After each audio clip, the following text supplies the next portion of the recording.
আরে এই মালডারে তো চেনা চেনা লাগে, কমবে জানি দেখছি। ওই দেখ ছুটি হবে একটু পর, সবাই ছিল। বিমান দুর্ঘটনার সময় কান্দে দিয়ে ভাইরাল হইছিল, এখন সেলিব্রিটি হয়ে গেছে, একখান টিকটক আইডি খুলছে, লগে আবার সেলুনও উদ্বোধন করে।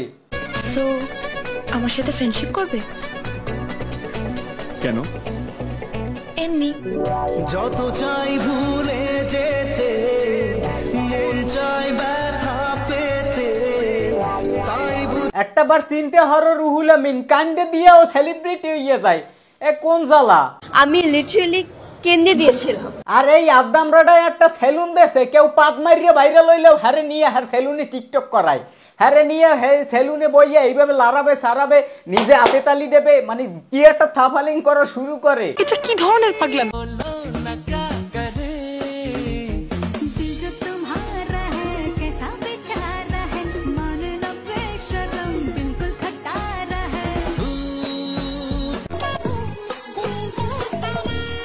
তামসাটা দেখছেন, ও কাগো লাগে টিকটক করে, জাত টিকটক মারা নিজেরা হেগো লাগে যাইয়ে জোটছে, জাতক লইছে।